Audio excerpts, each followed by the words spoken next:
Pessoal, bom dia. Então vamos continuar aqui. Na aula de ontem a gente ficou faltando fazer esse exemplo 1 para comentar sobre os erros, tá? Então, ó, o exemplo 1 ele fala o seguinte: seja a expansão em série de Maclaurin para f de x igual a e elevado a x, dada por... Aí ele mostra qual é a expansão em série de potências para essa função. Lembrando que essa série de potências aqui, ó, ela está truncada com n termos. Lembrando que a série completa, ela vai com n para infinito. Tá? Então, você tem infinitos termos da série. Mas o que a gente tem é que a gente vai pegar uma função exponencial e vai aproximar por uma soma, tá, de outras funções mais simples polinomiais. Perfeito? Então, essa é a ideia. A nossa ideia é utilizar, então, dessa aproximação para poder calcular o valor de e elevado a x. Então ele pede, construa um algoritmo capaz de, a partir de e elevado a x aproximadamente igual a 1, então começando com essa aproximação, iteradamente, calcular o valor de f de x igual a e elevado a x para qualquer x, a um nível de precisão definido pelo usuário. Seu código deverá possuir como saída o valor de f de x, o número de iterações utilizadas e o erro atingido. Coloque uma restrição máxima de iterações para sua função. Basicamente, nesse tipo de problema, o que a gente precisa ter em mente é o que a gente tem que ter na função como entrada e saída. A entrada, ó, a gente vai ter que pensar o seguinte, ele é capaz de calcular o valor de f de x para qualquer x. Então, o meu x vai ter que ser uma entrada, que é o valor que eu quero calcular a função. Outra coisa que eu tenho que ter como entrada é o nível de precisão, o erro que eu espero atingir, beleza?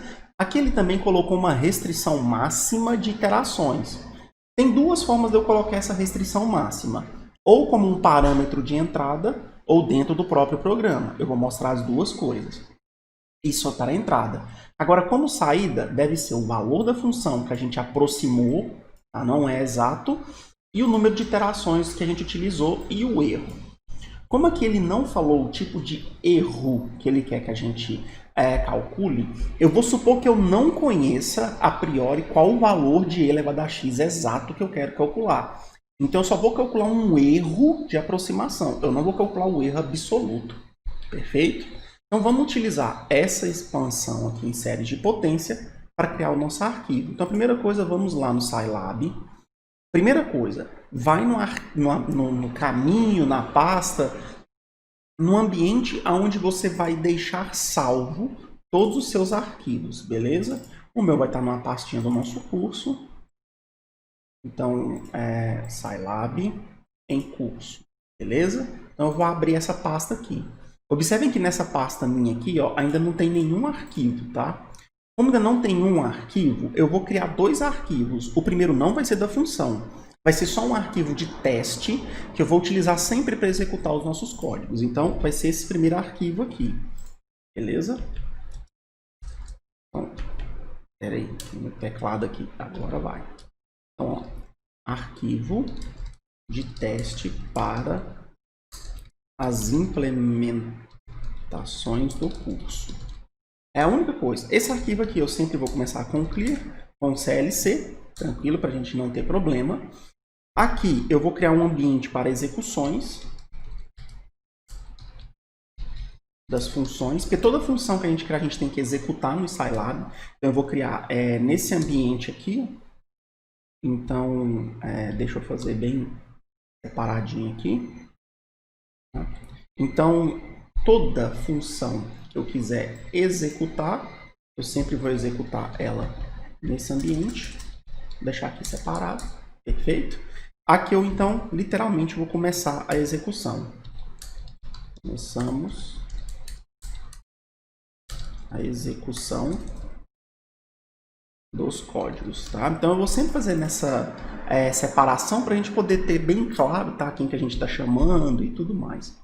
Então, esse arquivo aqui, que é só um arquivo de teste, ele não vai ter funções implementadas, ele vai ser um arquivo .sce. Então, vamos salvar ele aqui, Ctrl S. Então, ó, ele já vai lá na pasta, vamos escolher aqui em curso, tá? Eu só vou criar um arquivo, então, assim, ó, chamado testes dos programas, tá? Pronto. Aqui, ó, arquivos do SCE do Scilab, já está selecionado. Vou salvar. Feito, então aqui está o nosso primeiro save. Tá? Então, nosso primeiro arquivo. Aí vocês vão falar assim, ah, professor, mas aqui não apareceu. Beleza, não apareceu porque ainda não atualizou. O que você vai fazer? Vem aqui em curso e dá um duplo clique. Então, ó, vou dar um duplo clique aqui, ele aparece aqui automaticamente. Então, já foi atualizado aqui na pasta qual o valor dele. Beleza? Então, agora ele já está podendo ser executado. Perfeito? Então, tá. Então, o nosso teste foi feito. Com aqui o ambiente SciNote selecionado, vamos vir aqui em novo, vamos clicar, ele vai abrir um novo arquivo. Esse arquivo aqui, ele sim vai responder essa questão nossa. Então vamos aqui, ó. Vamos chamar então uma function para poder criar essa função. Como ali é o exemplo 1, eu vou escrever assim, ó, exemplo 1, tá? Para poder separar. O ideal, em alguns casos, é que a gente dê um nome específico para os algoritmos, é o que a gente vai fazer. Mas esse daqui, como ele não é um algoritmo matemático específico, vamos só chamar de exemplo 1, tá? Então tá, essa vai ser a nossa função. Vamos para os argumentos de entrada. O que a gente definiu? Primeiro x, que é o que a gente vai usar para calcular o valor da função. A gente vai ter que ter o erro que a gente espera atingir, o erro máximo, ES. Lembrando que ES é o erro que a gente definiu lá na apostila como o erro máximo que a gente permite. E também ele pediu para a gente definir o número máximo de iterações do algoritmo. Lembra que eu falei que existem duas formas de a gente fazer isso. Eu vou fazer de duas maneiras. A primeira é passando como argumento de entrada. Então, max it, máximo de iterações. Perfeito? Então, esses são os três argumentos de entrada na minha função. Quem vão ser os argumentos de saída? Os argumentos de saída vão ser três. O valor da função aproximada, perfeito? O número de iterações, NI, e o erro que percentual, não precisa ser percentual não, tá? É só erro mesmo, tá? Vou colocar o erro normalizado, tanto faz. Eu costumo colocar EP só para me saber, tá? É o erro que a gente vai obter na aproximação. Não é o erro máximo, é o erro que a gente vai calcular. Beleza? Então tá. Vamos começar por isso daqui. Primeira coisa, função tá aqui, já vamos salvar. Então, Ctrl S para salvar essa função. Então, vamos lá, em curso. Então, aqui, ó, primeira coisa, vem aqui e coloca arquivo s.sci. Primeira coisa, porque lembra que functions tem que ser sci. O nome da função tem que ser exatamente o mesmo nome que você colocou para a função. Então, exemplo com E maiúsculo, underline 1. É o mesmo nome, tá? Colocou isso, vou salvar. Ah, professor, não apareceu aqui. Duplo clique em curso. Já aparece lá. Tranquilo? Beleza, então nossa função está salva. Então vamos começar com o seguinte. Lembra que eu falei que você tem duas formas de definir isso daqui? Ou o usuário te passa quando for chamar a função. Então, por exemplo, ó, essa aqui é a sua função. Deixa eu dar um Ctrl C aqui. Eu vou voltar para cá. E eu vou colocar aqui que a gente vai chamar essa função no arquivo principal. E eu vou chamar direto como está lá. Eu não preciso nem mudar. Eu vou chamar direto como está lá. Então, quando o usuário entra, ele vai me falar, ah, eu quero calcular o e elevado a x no ponto 1.5. Ah, para esse cálculo, eu quero um erro de 0.5. Aí você pensa em quantas casas decimais você quer. Ah, eu quero com 3 casas decimais. Então, e a menos 3. E eu quero que o meu cálculo ele seja feito com, no máximo, 50 aproximações. Perfeito? Então, essa é uma forma de chamada da função. A gente iria chamar ela assim. Aqui ainda não adianta eu chamar, eu posso até tentar, ele vai me dar um erro, falando que ele não sabe quem é a variável x1. Por que ele não sabe quem é a variável x1? Porque na verdade isso aqui não é uma variável, era para ser uma função. Só que eu ainda não executei a função. Então eu venho cá, ó, executar. Que função? A função exemplo 1.sci. Agora sim, quando eu executar, ele vai reconhecer isso daqui. Só que aqui dentro eu ainda não faço nada. Então, só para vocês verem que ele vai chamar a função, não faz nada ainda. Então, só para ele mostrar na tela. Então, quando eu executar aqui agora sim, ele vai executar a função, tá? Vai passar aqui dentro esses valores que estão aqui, ó. Deixa eu até mostrar esses valores, ó. Disp x, disp s e disp max it, para vocês verem que ele vai passar cada um desses valores. Vou salvar aqui. Então, quando eu executar agora, ele vai entrar na função, vai fazer isso daqui, vai mostrar os 3 valores e não vai fazer nada. Então, eu vou dar um F5. Ó, ele me mostrou o 1.5, que foi passado, o 0.005, que foi o erro que eu pedi, o número máximo de iterações 50, e ele me falou, ó, não faz nada ainda. E aí ele finaliza. Aí ele está falando assim, ó, variável indefinida, f na função x1. Por que é uma variável indefinida? Porque você colocou uma saída, só que ainda não saiu ninguém. A gente vai corrigir isso agora, tá tudo bem? Então, a chamada já está pronta da função, a execução já está pronta, vamos então criar a nossa função. Então, beleza. Então, como eu falei para vocês, esse valor aqui pode ser uma entrada da função, mas nem sempre vai ser necessário que ele seja uma entrada.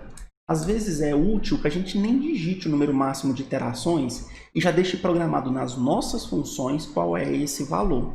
Então, o que a gente pode fazer? A gente pode definir aqui um condicional para saber se esse valor foi ou não passado pelo usuário. Se ele tiver sido passado pelo usuário, a gente vai utilizar aquele valor que o usuário definiu. Agora, se ele não tiver sido passado, o nosso algoritmo é que fala, então vamos utilizar tantas. Então, lembra, condicional é um if, tá? Então, vamos, ó, condicional para verificar se o número maxIt foi fornecido. Beleza? Se não tiver sido, nosso código deve definir qual é esse valor. Perfeito? Então vamos, ó, if, que é condicional, vamos perguntar o seguinte. Para a gente verificar se esse número aqui foi passado, a gente vai utilizar uma função simples, que chama argn. O que essa função aqui faz? A argn, ela vai procurar na sua função os argumentos que foram passados, tá? Tanto argumento de entrada quanto argumento de saída. Era o que foi passado. Então, tipo assim, ó, se eu passar aqui 2 valores, argn vai me mostrar que existem 2 valores de entrada. Se eu passar aqui os 3 valores colocando 20, a argn vai me retornar 3 valores de entrada, tá? Na saída, ele vai olhar o que está aqui na frente, beleza? Se eu pedir 3 argumentos de saída, ele vai me mostrar 3 argumentos de saída. Se eu pedir só o valor da função, se eu ignoro isso daqui, ó, só peço o valor da função, que é o primeiro valor, então a argn vai mostrar só um argumento de saída. Beleza? Mas então vamos colocar aqui do jeito que estava. Então, argn. Aí a gente vai especificar se a gente quer de entrada ou de saída. 1 especifica a saída. 2 especifica a entrada. Então, como eu quero saber se o maxIt foi fornecido, eu vou perguntar quantos argumentos de entrada.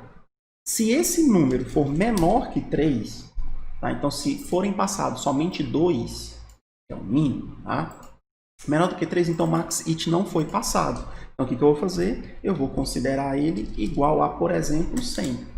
Então, se o meu usuário não definir o número máximo de iterações que ele quer que seja executada, o meu algoritmo automaticamente vai executar no máximo 100. Beleza? Então, isso fica definido dessa forma. Então, só entra aqui. Então, ó, entra-se nessa condição se o usuário não fornecer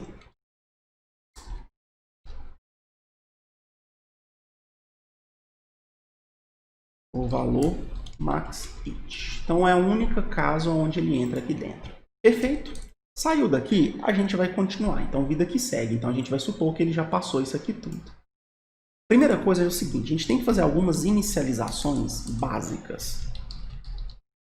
Inicializações básicas. A primeira delas é o seguinte, lembra que o algoritmo é iterativo. Então, a gente precisa guardar pelo menos 2 respostas sempre.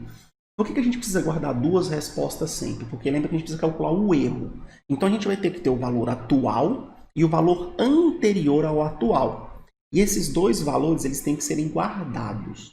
Perfeito? Então, o que eu vou fazer? Eu vou começar a guardar o valor anterior, tá, da minha função. Perfeito? Ou seja, eu vou, na verdade, executar a função para ela começar. Então, a primeira coisa é o seguinte, eu vou executar a função. Então, eu vou começar aqui ó, com a função valendo... se eu for começar com n igual a 0, x elevado a 0 é 1, então a gente pode colocar aqui a própria função como 0. Tá? Então, preste atenção no que eu estou querendo dizer aqui, ó, que eu estou inicializando o valor da minha função como 0. Tá? Só para contar para ela, ó, é 0. Tá? E como você vai ter que fazer uma aproximação dessa função, eu vou também criar aqui ó, uma fold. A palavra old em inglês é velha. É só para falar que seria a anterior, tá? Você pode falar ante também, tanto faz, tá? Mas eu prefiro falar, e é o mais tradicional em inglês, falar fold. E eu vou falar que ele é igual ao valor da função f. Presta atenção, eu estou falando o seguinte, ó, eu tenho o valor da minha função, é 0, e eu estou falando que uma outra variável, que eu chamei de fold, ela também vai ser f. Qual que é a função dessa que está aqui? É calcular exatamente qual é o valor da minha função. Qual é a função dessa variável aqui? Vai ser armazenar um valor antes do cálculo que eu irei fazer para poder fazer o erro. Beleza? É isso que vai ser a função desse valor que está aqui. Tranquilo? Então tá, inicializei a função. Inicializada a função, ó, então aqui, ó, vamos colocar aqui, ó, inicia o valor atual da função, inicia o valor anterior da função. Esse daqui lembra para o erro, tá? Beleza, olha lá. Então agora a gente vai inicializar o erro, tá? O erro nosso vai ser o EP. Sempre quando a gente for inicializar o erro, vocês têm que lembrar o seguinte, eu ainda não fiz aproximação nenhuma, eu não tenho erro algum. Se você não tem erro algum, esse erro tem que ser maior do que algum valor. Como a gente coloca erro em porcentagem, tá? A gente poderia, por exemplo, falar que o erro é maior do que 1, porque é 100%. Mas, às vezes, pode acontecer a gente fazer uma primeira aproximação e o erro, sei lá, dá 1 milhão. Pode acontecer. Tá? Então, como praxe, é comum a gente colocar o primeiro erro como sendo infinito, para que não haja comparação. Aqui no Scilab, a gente vai definir o infinito como porcentagem inf. Então, o que eu estou falando? Que o meu primeiro valor, EP, é o infinito. Tá? E sempre quando eu for fazer comparação com o infinito, tá? Não vai ter limite inferior, ou esse limite que está aqui, ele nunca vai ser menor do que outro valor. Tá? Então eu já começo sem comparação. Então isso daqui ó, é a inicialização do erro como infinito. Perfeito? Essa é a ideia. Certo? Inicializou o erro, agora vamos inicializar um número de iterações. Aqui vocês têm que tomar um cuidado. Como você não fez nenhuma iteração, absolutamente nenhuma, tem que começar com 0. Você não inicializou nada, beleza? Então, número de iterações. Você ainda não calculou nada do seu programa, beleza? Feito isso, feitas as inicializações básicas, agora a gente vai para o algoritmo em si, tá? Então, agora... algoritmo do cálculo da função. Então, agora sim a gente vai calcular essa nossa função.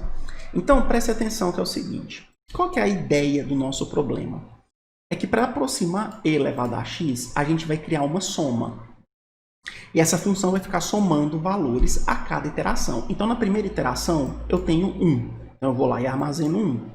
Depois, na segunda iteração, eu vou ter x. Aí eu calculo x e soma ao que já tinha 1, e esse vai ser meu nova aproximação. Depois, eu vou lá e calculo x ao quadrado sobre 2 fatorial. Pego esse valor, soma aos outros dois e já tem uma outra aproximação. Na próxima, eu calculo x ao cubo sobre 3. E eu vou fazendo isso iterativamente. Então, a cada passo, eu vou pegando uma nova parcela da minha função. Então, como você vai repetir o mesmo processo várias e várias vezes, você vai ter que fazer um laço, o que é um laço de repetição. Existem dois laços principais de repetição no Scilab e na linguagem C. É o for e o while. A gente vai preferir usar o while aqui. Por que o while? Porque o while ele é um laço que executa uma coisa até que uma condição seja satisfeita, ele é o mais indicado. O for não. O for ele executa uma coisa enquanto a gente pedir. Então, se a gente pedir para 10 vezes, ele faz 10 vezes. Se a gente pedir 15 vezes, ele faz 15 vezes. Ele não faz até alguma coisa acontecer. Então, a gente vai fazer até alguma coisa acontecer. Então, por isso, a gente vai utilizar o while, tá? Então, a gente vai começar com o seguinte. A sintaxe do while é simples. O while já dá um espaço, ele já coloca um end aqui para fechar. Então, agora, a gente tem que especificar qual é a condição de parada para o nosso while. Perfeito? A nossa condição de parada ela vai estar atrelada a dois valores. O erro que a gente calcula e o número máximo de iterações. O que a gente espera? A gente espera que esse while aqui seja executado enquanto o nosso erro for maior que o erro máximo. É isso que a gente espera em primeira parcela. Então, a primeira parcela é, a gente quer executar enquanto o nosso erro for maior que o erro máximo. Começa por aqui. Só que a gente vai ter uma outra condição, que é, pode acontecer do NI também ficar maior que o máximo. Então, o que está aqui só vai poder ser executado enquanto o NI for menor que esse número máximo. Então, aqui a gente vai colocar uma condição de I. Por que I eu vou explicar daqui a pouco. I for max it. Então, preste atenção. Se vocês lembram da lógica de programação, quando você tem duas afirmações, tá? Duas proposições com um algoritmo, com um operador lógico I no meio, isso daqui só é verdade se as duas coisas forem verdades. Se uma delas for falsa, isso aqui passa a ser falso na hora. E se o que tiver aqui for falso, o while para de funcionar. Então, enquanto o nosso erro for maior que o erro que a gente pediu, isso aqui é verdadeiro. E se NI ainda é menor que o máximo, também é verdadeiro. Então, isso aqui permanece verdadeiro, então ele continua calculando o while. Agora, basta um desses dois aqui não acontecer mais, para que um dos dois seja falso e o while, então, passa a ser falso. Então, ou o nosso erro fica menor que o erro máximo, ou o nosso número de iterações fica maior do que o máximo. Beleza? Aí ele para. Então, por isso que aqui a gente colocou o I como uma condição de parada. Perfeito? Utilizando o argumento lógico. Então, fez a condição de parada, vamos então executar o código. Beleza? Então, a primeira coisa que a gente vai fazer é o seguinte. A nossa função aqui, ó, vocês vão observar que ela tem uma função, que é essa soma que está aqui, ó. Como é uma soma acumulada, ela vai somando iteração a iteração. Então, a nossa função ela vai começar somando ela própria. Então, a cada iteração a gente soma ela mesma. Beleza? Tá. E o que ela vai ter que somar? Ela vai ter que somar essa fórmula que está aqui, ó. X elevado a k dividido por k fatorial. Entenda k como sendo a iteração. Então, ela começa no valor zero. Como aqui eu já tenho NI igual a zero, eu vou utilizar esse fato para poder somar. Então, aqui eu vou entrar com a soma da minha função. Beleza? Como é que ela é, então? Ela é uma divisão. Então, ó, ela é uma divisão de dois valores. O primeiro valor é x elevado a k. No nosso caso, vai ser x elevado a NI. Então, ó, eu estou pegando o valor da função que eu quero e elevando a NI. Como o NI aqui é zero, x elevado a zero vai dar 1. Beleza? Então, eu estou falando que aqui em cima vai dar 1. E agora eu vou dividir por k fatorial. Então, eu vou escrever a palavra factorial, que é a função do Scilab para calcular números fatoriais, e vou colocar aqui dentro o valor de NI, que seria o valor de k. Então, aqui eu calculo o fatorial de k. Como o NI é zero, fatorial de zero é 1. Então, a gente vai ter 1 sobre 1 dividido por 1 dá 1. E se você observar aqui, a nossa função começava no zero. Então, aqui ela vale 0 e eu vou somar 1. Essa é a nossa primeira iteração. Perfeito? Então, se é a nossa primeira iteração, a gente já pode somar. N é igual a NI mais 1. Aqui, ó. NI é igual a NI mais 1. Para ele ir acumulando as iterações. Então, ele calcula primeiro para NI igual a 0. Fez o primeiro cálculo, então ele já fez uma iteração. Então, ele fez uma iteração. Na hora que... Aí, aqui eu não fiz nenhum outro cálculo. Então, ele vai rodar o while de novo. Vai calcular agora para NI igual a 1. Então, você vai ter o valor de x elevado a 1. Ó, x elevado a 1. Dividido por 1 fatorial. Então, x. Beleza. Aí ele roda mais uma vez, então ele fez 2 iterações, aí o ni já vai ser 2. Então, x ao quadrado sobre 2 fatorial. E aí vai embora nesse ciclo, beleza? Só que agora eu preciso calcular o erro. Então, como é que eu vou calcular o erro? Lembra que a gente vai fazer o erro com base nas aproximações. Então, o nosso erro será dado primeiro pelo valor absoluto. Lembra que a gente tem que considerar que o valor é positivo, tá? E aqui a gente vai ter de novo uma divisão. Eu não preciso nem colocar. Lembra que a teoria é o valor atual menos o valor anterior dividido pelo valor atual. Ó, essa fórmula aqui é a fórmula 7 que eu estou utilizando. A aproximação atual menos a aproximação anterior dividido pela aproximação atual. É esse erro que eu vou utilizar. Feito? Então, ele está aqui. Então, vamos lá. Quem que é o valor atual da função? Ó, a gente falou que é o valor de f. Então, aqui o valor atual é f. Quem que é o valor anterior? É o valor f_old que eu supus aqui. Ó. Eu vou colocar aqui f_old. Beleza? Então, f_old aqui. Tranquilo? Então, aqui ele calcula. Calculou o erro, o que eu vou fazer? Eu vou fazer f_old ser igual a f. Para ele considerar que na minha próxima iteração, o meu valor anterior é o valor da iteração anterior. Então, ó, presta atenção. Começou com ni igual a 0. O valor de f_old aqui era 0. Beleza. Aí aqui você calculou um novo valor para f. Calculou o erro com base nesses dois valores. Na próxima iteração, você não vai ter um novo valor de f. Então, você precisa de ter considerado o anterior de f para poder fazer a aproximação. É por isso que aqui eu faço o f_old ser igual a f. Perfeito? Fez isso daqui, acabou o problema. Então, o seu código vai começar, então, a circular aqui dentro. Então, toda vez que ele entrar aqui dentro, ele calcula a função, atualiza o número de iterações, calcula o erro e atualiza a sua função, o seu valor anterior na função. Perfeito? E com isso daqui a gente espera que a gente consiga, então, calcular o valor aproximado de e elevado a x. Então, aqui a gente calcula a função exponencial de x por meio da série de Taylor. Aqui a gente atualiza o número de iterações. Aqui a gente calcula o erro por aproximação. E aqui a gente atualiza o valor anterior da função. Perfeito? Com isso daqui, eu já acho que é o bastante para que a gente possa, então, calcular o valor da função e elevado a x. Tranquilo? Então, a gente vai salvar esse arquivo aqui e vai executar para ver o que vai acontecer. Tudo bem? Então, a gente vai voltar aqui no programa. A gente vai começar, então, a nossa execução aqui do código. Então, eu já vou direto mesmo pedir para executar assim. E aí, como eu executar, eu quero que ele me mostre esses resultados, eu vou criar aqui, então, mprints f's, para ele poder me mostrar. Então, ó, o valor da função foi. Eu vou pedir para ele me mostrar o valor da função. Aí vai depender muito do número de casas decimais que você quer aqui, ó. Eu vou pedir aqui, por exemplo, para a gente calcular com 4 casas decimais. Então, eu vou pedir para ele me mostrar com 6 casas aqui o resultado, tá? Então, eu quero porcentagem, ponto 6f, ponto flutuante. Vou colocar o barra n aqui para pular uma linha. Eu quero que ele me mostre o valor de f. Eu vou usar um fprintf parecido para mostrar.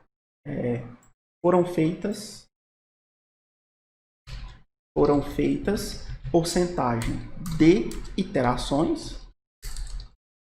Lembrando que o número de iterações é um número inteiro, por isso d, sem ponto, por isso d. Aqui eu quero que ele mostre ni. E eu também quero que ele mostre o erro. Então, o erro de aproximação foi d. E o erro é bom a gente mostrar com... Não precisa do que mais do que 2 casas decimais, só que em formato científico. Então, 2e. E aqui eu quero que ele me mostre EP. E aqui é útil a gente pular 2 linhas para ele separar. Então, isso daqui eu só coloquei para que ele mostre os meus resultados. Tá? Para que senão vai ficar só na variável aqui, não. Eu quero que ele mostre no console mesmo. Então, vamos entender. Ó. Quando eu executar a minha função, ele vai passar, então, o valor de 1.5 para ser o x da função. 0.5 vai ser o erro aproximado, então vamos pedir com 4 casas decimais. Então eu quero aproximar as 4 primeiras casas decimais. E eu quero que ele faça isso com, no máximo, 20 iterações. Perfeito? Então, vou salvar esse arquivo aqui, Ctrl C, e vou apertar o F5 para executar. Então tá lá. Executado, ele me falou. O valor da função foi 4.411671. Foram feitas 10 iterações. O erro de aproximação foi de 2.36 vezes 10 a menos 5. Vamos só comparar exponencial de 1.5. E vou dar um Enter. Tá lá. 4.4816. 4816. As 4 primeiras casas decimais é aquilo que eu falei, estão corretas. Agora observa que a quinta já começou a diferir, tá vendo? Por isso que o nosso erro garante 4 casas. Então, observa, ó, o valor da nossa função, o valor aproximado pelo próprio algoritmo, beleza? Se a gente diminuísse o número de casas decimais, a gente diminuiria o número de iterações. Vamos ver? Então, para 2 casas decimais, olha lá, 7 iterações. Mas é aquilo. Compara lá, ó, 4, 7... 4, 8. Aí você vai falar assim, não, professor, não deu 2 casas. Deu. Aproxima para você ver. Pega isso aqui e coloca com 2 casas decimais. 7 aqui, vai aumentar 1 para cá, vai dar 8. E enquanto aqui, se você aproximar, vai permanecer com 8. Então, 0,48, 48 aqui também. Então, garante-se 2 casas decimais. Ao custo de 7 iterações. Mas observa, com 3 iterações a mais, você calcularia, tá, já com 4 casas. E se você pedisse com 10 casas, por exemplo, você quer 10 casas aproximadamente. Primeiro que o seu programa aqui já nem vai mostrar 10, tá? Mas você pode pedir aqui com 10. Então vamos pedir 10 aqui, ponto flutuantes. Aí eu vou executar. Então tá lá, ó. Ele vai mostrar com 10 casas aproximada e o erro foi de 7 e a menos 12. E ele gastou 17 iterações. Nem chegou no máximo de 20. Para você tentar chegar no máximo de 20, você poderia, por exemplo, pedir com um erro de 12, eu acho que já dá. Não, ainda não. Ó, com 12 casas decimais, ele utilizou 19 iterações. Então, se eu colocar 13, agora bateu 20 iterações. Mas o erro ainda permaneceu abaixo, então quer dizer que ele usou exatamente 20 iterações. Agora, observa o seguinte, e se eu colocasse 5 iterações e pedisse com o erro de 6? Eu quero que vocês observem é o seguinte. Tá vendo que eu setei o número máximo de iterações igual a 5? Então ele fez 5. Só que o meu erro, olha aqui, ó, ele não chegou no 0.5 e a menos 6. Ele parou em 4.8 e a menos 2. Por quê? Eu cortei o programa antes. Tá? Então eu não deixei ele executar. Então se eu venho cá e comparo com o valor de ESP, olha lá, já dá bem diferente. Ó. Você vai falar, professor, mas aqui está 4.8, 10 a menos 2. Então, você não deveria garantir 2 casas decimais? Deveria, tá? Mas aqui, se você comparar, não dá nem 2. Não dá nem 2. Por isso que eu falei que essa técnica que está aqui, ó, tá? É uma aproximação. A gente pode conseguir, se a gente atingir ele. Agora, se a gente nem coloca ele como métrica, a gente está parando pelo tempo, então, pelo número de iterações, não tem como eu saber, tá? Se aquele valor vai ser atingido ou não. E se a gente excluir isso daqui, o que vai acontecer? Excluiu, a gente não está passando o número de iterações, então ele sempre vai setar com 100. Então aqui não tem problema, eu posso executar. Aí ele vai fazer em 12 iterações. Beleza? Posso mudar aqui para 0.1? Pode. Não tem problema, lá foi para 13 iterações. Isso aí, o erro agora é com vocês. Vocês que vão ter que executar o programa. Perfeito? Ah, professor, eu quero calcular então no zero. Quanto que vai ser no zero? Calcula lá, vai dar 1 exatamente. Beleza? E ele fez só 2 iterações para dar isso. Tá? Ah, professor, eu quero calcular o E no menos π. Então, beleza, coloca aqui, ó, menos porcentagem π. Para contar que você está calculando ele no menos π. Calculou no menos π, ó, executa. Olha lá. Vamos ver se é isso mesmo. ESP de menos porcentagem π. Ó, 0.0432. 0.0432. Então, a sua função exponencial de x foi calculada de modo aproximado por um algoritmo. Beleza? É isso daí, gente. Até a próxima.